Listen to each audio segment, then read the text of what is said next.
Hey, it's Jeff from Home Renovation here, and today we're going to be touching on some nerve. Well, not touching a nerve. I'm going to bite it clean through, okay? It's going to hurt. Today we're talking about why I don't believe in safety first. You've heard it on my channel before. We did a video recently, and I talked about I'm a safety second kind of guy, and I'm going to stick to my guns on this one, all right? We got a lot of comments from people about safety first, and I'm crazy, and all these sorts of things. So in today's video, we're going to cover a bunch of really cool information that might open your eyes, and I feel like I have a responsibility to my viewers to explain what I mean by safety second. It doesn't mean, throw caution to the wind, go be an idiot, jump off a bridge into a pile of rocks. I'm talking about when you're working, there's a certain place for safety gear, and there's a certain place where safety gear actually gets in the way, and I believe is even more dangerous if you use it than if you don't. So, today's video, we're going to cover the following information. Why people believe that safety first is a good idea. Why I hate safety gear. When, as a homeowner doing renovations for the first time, that you might want to use it. And lastly, a lot of the common injuries that happen to people that can be avoided. And I'm going to show you all my tips and tricks for how to work smart and take all of the knowledge and experience that I've got over my last 30 years doing this stuff and turn that into what I call common sense. Now, the more knowledge and experience you have, the more common sense you have. So the idea of it's just common sense may not be all that common. So I'm going to help to bridge the gap so you can avoid having some of these injuries. So let's jump in first about why I believe I'm a safety second guy. Bottom line, I got married when I was 19. I had a young family, 4 kids. I had to make a bloody living, all right? I didn't have time to be worried about me or myself or my body or my future or what my breathing was going to be like when I was 80. I had babies to feed, okay? And so my whole goal in life was production. How do I get the most amount of work and the most amount of revenue into my house? And so that's what my focus was. I'd work 80 to 100 hours a week. I didn't apologize for it. I'd run up and down in my running shoes, and I didn't give a darn what anybody had to say because I had to get stuff done. Now, being in business for that many years with having a little bit of a laissez-faire attitude towards safety taught me a bunch of things. And I'm going to share a lot of that experience with you later in the video, but first let's talk about what safety first means, because my attitude in the early days, maybe it's not healthy, but if you've watched my videos, you'll see a lot of times I don't use safety gear, even when to a lot of people it might seem obvious that I should be.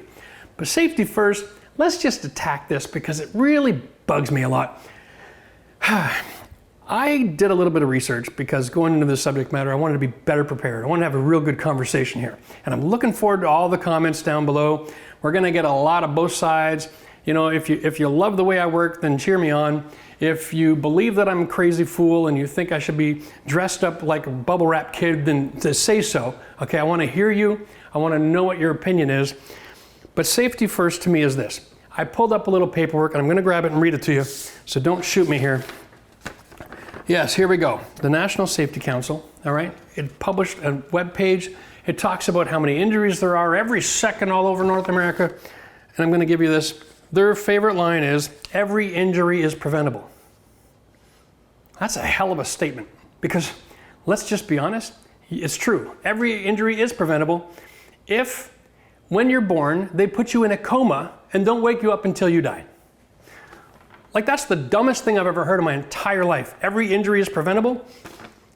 It's like saying we don't want any manufacturing, no more construction, nobody's allowed to drive a truck, nobody's allowed to sit at a desk. Hell, no one's allowed to own a cell phone because you might get brain cancer. It's one of the dumbest standards that I've ever heard in my life. And that is the platform that they use to look down at everybody and judge with. And that's insanity. And if you have that opinion, just go move to an island and leave us alone so we can function as a society. Because it's one of the dumbest things I've ever heard in my life. Now, there is some good information here. All right, there's a lot of injuries. They wrap it all up together, okay? Slips, trips, and falls. That doesn't sound like a big deal, but if you get over the age of 50, falling over becomes a real big issue, okay? So I'm not gonna minimize that issue. But check this out, overexertion. They have a category for when you're overexerted. There's 33% of people suffer from overexerted. That means they're considering a third of the population that get worked too hard as an injury. Are you serious? That's one of the dumbest things I've ever heard in my life. If they're working too hard, it's because they're not getting paid enough. We don't need more safety, we need more money. Now, I wanted to bring up a little interesting fact here. The same people claim that there are 88,500 people a week in America injured. Every week. Sounds like a lot. Do you know that there's almost 500 million people living in your country? Our number is about the same, right? Relatively speaking, per capita. So I'm just going to call North America, or America, and it'll all be related to the same issue. Now, I just thought for fun, I thought I'd check out to see what the injury statistics are. So I pulled up the number for injuries for sports and activities, recreational stuff, and you're going to be surprised. Ready? There are more people injured every day playing soccer and basketball and riding a horse and volleyball and swimming than there are job site accidents and workplace injuries. Wait a minute. If we really believe in safety first, that means we believe that every person should live a life without injury. All of a sudden, the idea of not getting injured, if it's a good thing to not get injured at work, then it must be a good thing not to get injured at play. Do they have a mandate that says no one's allowed to ever get hurt again? No. So let's just break this down. Safety first literally means this. If you have a workplace environment, there's somebody that owns that company and there are employees that work in that company. Now, if you're an owner and you make a whole bunch of rules that all the workers have to abide by, and they fail to follow the rules and get injured, they're not responsible for that person's problem anymore. All right? Are you hearing me? Safety first isn't about your safety. It's about separating responsibility from injury. Because injuries are going to happen every day, everywhere, no matter what you do. If you're going for a walk, or you're walking your dog, you're driving a truck, or you're sitting in an office, injuries are going to happen. Safety first is a protocol designed to separate responsibility and liability, nothing more. The idea that every injury is preventable is an absolute farce. All right? So on my channel, what we do is we believe in safety second. I believe in production first. I believe that blood, sweat, and tears is a good thing. Bleeding a little bit now and again isn't going to kill you, and it means you're working hard. Let's face it, North America was not built on the back of lazy snowflakes. It was built on the backs of hardworking men and women who sacrificed everything to build this thing. And if we're going to maintain it with a different attitude, it's going to crumble apart. I don't want to get political here, so let's just jump into the next point I wanted to cover. Why I hate safety gear. Really big issue. I'm going to break this down. It's going to be really simple, okay? We got basically 5 senses that we have to work with as human beings, and we use them to protect ourselves, mostly, right? We can hear, we can see, we use our hands, we use our feet when we're working. We know where we are and what's going on around us based on our senses. What safety gear does is it reduces your ability to operate those senses, all right? So for instance, people tell me all the time, you should be wearing safety glasses, son. All right, as soon as I did this, I just lost 20% of my vision and 40% of my peripheral. Is that safer? Really? There are times when we're working and we're using tools and things are flying in my face. That's a great time to wear glasses, all right?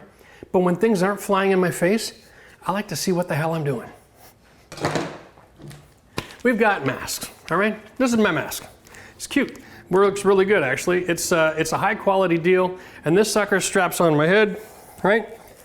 And I can pull it really tight, and the only air I breathe comes through the filters.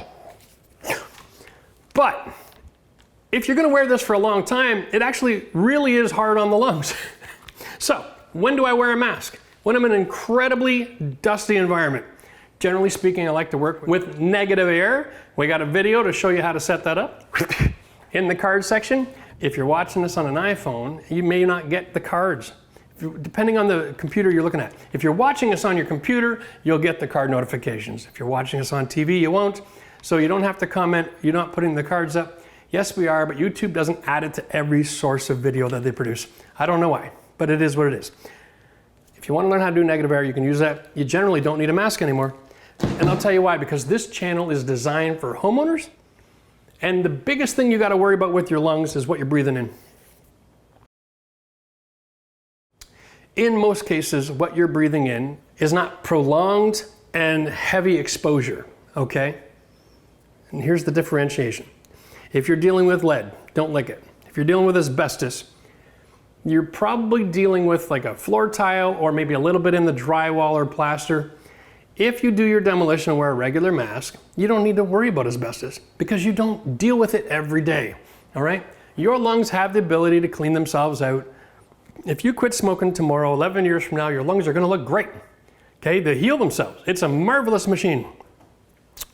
If you are dealing with silica dust, concrete dust, sand, all that sort of stuff, I got a lot of comments on there. Oh, silicosis will kill you. So will sitting at a desk, all right? The bottom line is whatever you do for a living is gonna kill you.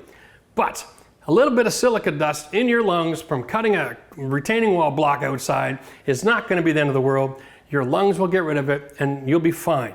If you're cutting those blocks every day for the rest of your life as a landscape artist, then you better wear a mask because, dude, that is a lot of exposure over a long time. So, be safe if you're working and doing this stuff for a living, but if you're a homeowner, I'm telling you right now, you're more likely to get sick if you live in New York, walking up and down the street to go to work, than renovating your house, okay? There's more pollutants and toxins in that environment that you're exposing yourself to every day than there is in your home.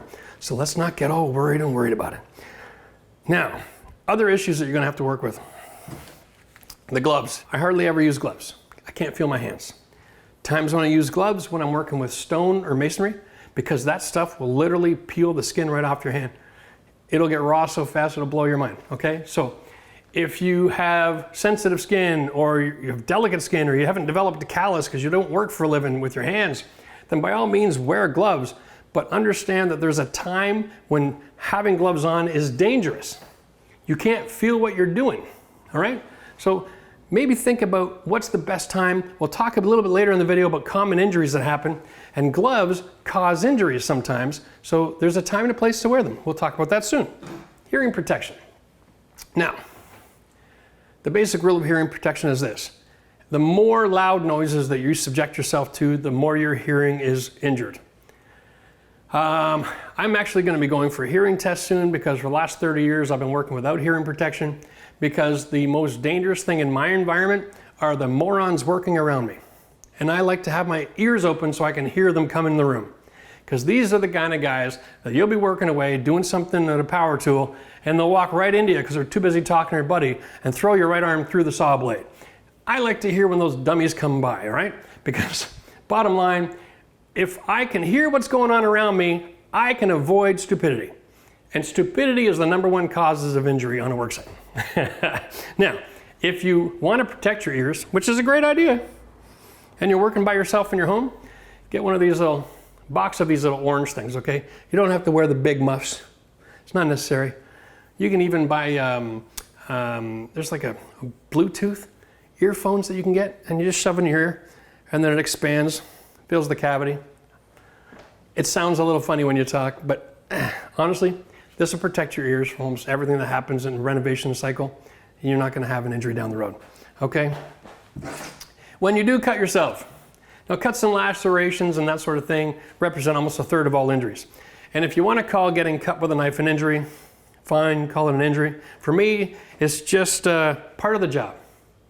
If you're gonna cut yourself, you're gonna cut yourself, all right? Have a roll of electrical tape around. This is my favorite Bandaid because it has more than one use. I can actually use this for doing electrical work, and I always have it in my tool bag. This stuff is amazing. It is the best triage Bandaid around. I one time, years ago, sliced my thumb open, and what I did is I had to bite my hand to close it out like that. Well, I went like this with the electrical tape, and I held it all together. And then what I did is I went for a drive, went through the drive-thru at the Tim Hortons coffee shop, got an extra large triple, because I knew when I was going to the hospital I was going to be there for a while. Welcome to Canada. It's free if you can live long enough to survive the waiting room. And when I got there, I walked up to the nurse. I was in line, 20 people. You know, the kid in front of me fell off a skateboard. He's in the hospital. Why? I have no idea. Not enough common sense to know there's nothing they can do for him there. Didn't have enough knowledge and experience to know any better. The nurse says, honey, you don't have a chin. There's nothing I can do. Just go home. It'll grow back. Okay. Right? So then they said, well, how about you? Young lady sat down. She was getting trained as a paramedic, and they wanted to give them some experience. So they said, we'll need to see the wound so we can identify what your situation is. And I said, no problem. and I went like this. And I opened up my hand and I showed her the inside of my hand. And it wasn't bleeding profusely or anything. And she says, okay, great. We're gonna get you in line to have you stitched up. And I went like this. And I went and sat down. What a great bandage. If you don't have a roll of electrical tape in your arsenal, you're missing out on a great opportunity, because almost every other Band-Aid in the world, if you take it off, you can't put it back on again. Anyway, that is why I love my 49-cent first aid kit. Next piece of safety gear you might want to consider as a homeowner, and I use these. These are my knee pads, all right? They have a little Velcro action, and you just clip them on, and you can adjust the strap on the back of the leg, and they do pinch a little bit. They're a little awkward, but if you're doing more than 100 square feet of tile, you're probably going to be on your knees too long to consider not wearing them. Most cases you'll see me in the videos, I'm not wearing them, and that's just because if I'm on a wood subfloor, it's not hard, it's not concrete, right? So don't worry about it. I've got tough knees, and I'll probably have to get a knee replacement surgery somewhere down the road, and I've already accepted that. I think somewhere around 15 years into the construction business, I realized that I was probably going to be a candidate for that surgery. So nowadays what I do is I try to do a little bit of this, a little bit of that, and I don't stay on my knees all day long. If you work on your knees all day long, you gotta wear good knee pads, or you're not gonna have a career. You're just gonna have a job for a few years until you're broken.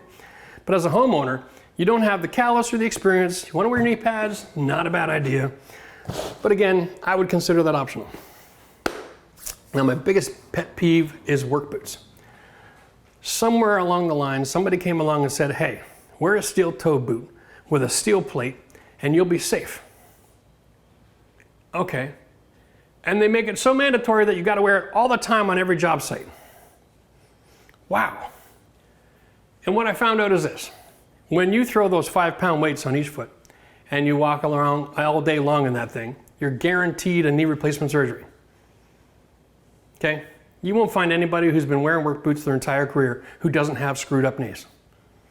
So what they're saying is injury is preventable, and we're going to solve that problem by giving you a guaranteed injury. That isn't safety. That's stupid.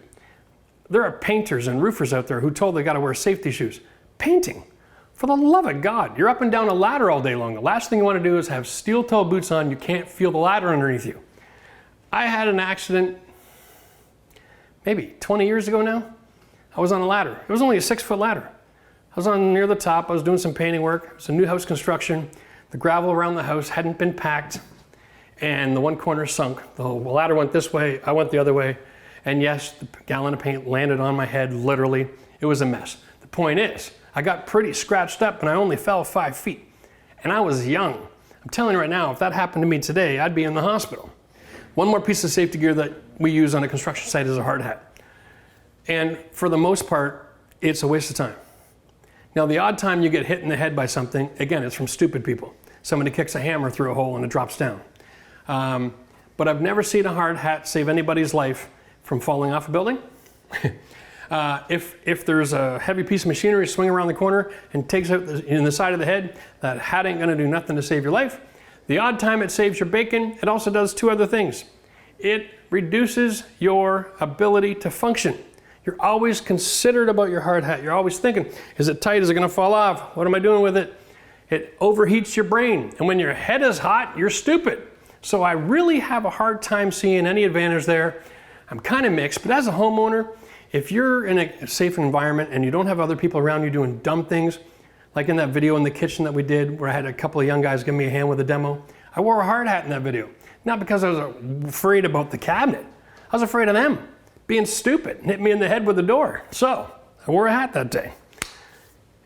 Consider that. If you're by yourself working, there's really not a whole lot of value there. You might bump your head into something, but if you're under your own power, you're generally not likely to go use enough force that you're going to split your head open. Trust me, you'll react faster. Pain is a wonderful notifier. Now let's talk about common injuries and how to avoid them. This is the most common injury, all right? Cutting yourself. The way you avoid that is you use a sharp blade, all right? One of the things that they never talk about in the workplace literature about injuries is if the only way to avoid all of the people working in kitchens around North America from hurting themselves is to take the knives out of the kitchen, which means they got to shut down all the restaurants. So right away, we know that that'll never happen. We're gonna have knives, folks, and the best way to not hurt yourself is to use a sharp knife. Sharp knives cut, they don't snag, okay? If you've ever used a dull blade trying to cut plastic, you'll know what I'm talking about. It'll go, and it'll slip, and then depending on how you're pulling your arm, it can curve, right? It'll slice right through you. So, use a sharp knife, and you'll avoid cutting yourself almost every single time. It's a lovely thing. Next thing we're gonna talk about is this bad boy right here. When you're cutting material, the guard is moved away and exposes the blade, okay? You've got to protect yourself from that blade. Now watch how fast this guard snaps back if it was released from the material. Seems pretty fast. Now, if you're cutting and you're holding your material, and the piece that you're cutting over here, gravity works fine. But if you're one of these people, and I see this all the time, and you put it up a table or onto the ground and then you cut, what you've got is this board force, okay? And it's like this. So as you cut the material and you're bending it, you're putting pressure on the blade. When that pressure on the blade gets too much, it goes like this. Fires out of the back of the material that you're cutting. It moves faster than the guard goes down. So if you're working right through the leg, the hip, another arm, the person behind you, that's one of the most common injuries on a job site. Be smart, okay? Hold it in the air, cut off the end of a table, all right? Okay? Don't ever put it up against something with downward pressure. Dear God, that's a big mistake. A lot of people will learn that the hard way, but I just did you a favor, now you don't have to. Now you got the knowledge and the experience to know that's dangerous. Another common injury that people use is they're using power tools, pneumatic nailers, drills, that sort of thing, and they're holding the material that they're attaching. Right away.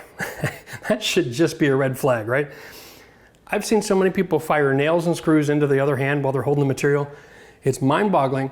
I'm not sure why that isn't common sense, but generally it comes down to fatigue, right? The most common injury happens when you get tired, okay? So, when you have lunch, have a light lunch. Don't overeat, because all the blood leaves your brain to digest your food and you get stupid. Most people hurt themselves in the afternoon after they had a big meal. Just food for thought. Get it?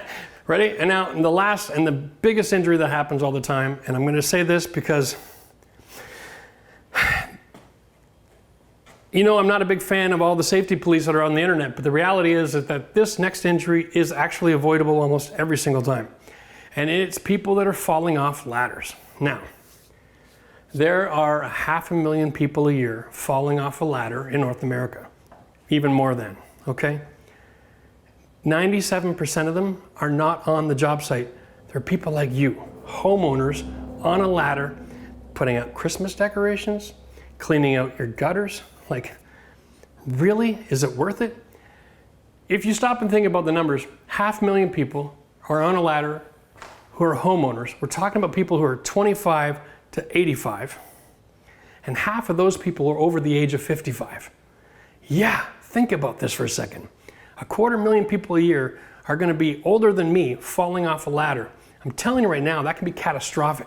A lot of people are dying needlessly because they're only 6 or 8 feet off the ground and they fall off a step ladder or a small extension ladder, but when they land, they're not in the young condition that they used to be, that I like to think that they are, and they're breaking hips and causing major injury that have complications that lead to serious problems. Do yourself a favor, hire a bloody handyman, okay? Seriously, or buy a really good ladder. There are a lot of different kinds of ladders out there. My extension ladder is actually extra wide, so it gives me a much better stability. It also has adjustable feet, so when I'm on uneven terrain, I don't have to be a hero and slide the ladder around and throw a block under it, okay? I can adjust the feet accordingly. If you can't imagine yourself falling 6 feet onto your back and getting up and walking away, don't get on a ladder. It happens all the time. More people are injured falling off a ladder who are homeowners, all right, than almost all the other sports injuries combined. Crazy for the same age group I'm talking about, okay? Removing the kids there. Anyway, my advice to you is this. If you have to get on a ladder, okay, make sure the ladder's in good shape. Make sure that you've got it really stable. You've got the right slope. Okay, if you're not sure, do some research. You can even take a fall prevention course and learn all you need to know about ladder safety. Maybe we'll do a video on that one of these days. That may not be a bad idea, because if you're on a ladder, it's actually a pretty dangerous place to be. Just saying. Now, I've been up and down ladders like a monkey most of my life. I'm quite comfortable there. I've had them flip upside down on me and all kinds of wonderful things. But the reality is that if you know how to work safe, those kinds of things don't happen. I'm not a safety second guy on a ladder, all right? I actually, bit of a hypocrite. I'm a bit of a safety first guy on a ladder. There's just no room for error, because it's like being in a canoe out in the middle of the ocean. If you tip, you're done. All right, listen, thanks a lot for joining us in the video today.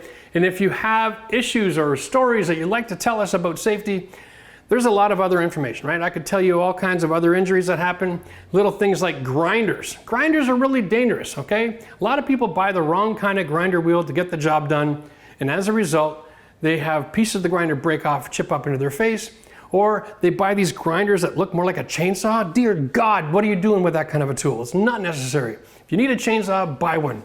Don't put one on your grinder. That's just stupid. If you enjoyed this video, give it a thumbs up, all right? Hit the like button. Don't forget to subscribe to our channel. We've got videos coming out twice a week. We're crazy around here. Max is working like a madman trying to keep up. So this is one of these cases where it's like, do what I say, not what I do, okay? I want you to be safe. My experience and the amount of years I've been on the tools, I can get away with breaking all kinds of rules. But if you're new to DIY, then please read your manuals of your tools, understand how they work, and play safe, all right? Listen, if you want to see an example of me working not so safe, you can watch this video over here. This is just me with a skill saw, running like a crazy man, building a shed without any safety gear. You'll understand what I'm talking about. But you know what? I'm still here, and I'm still in great shape, and I'm not that worried about it. See you soon.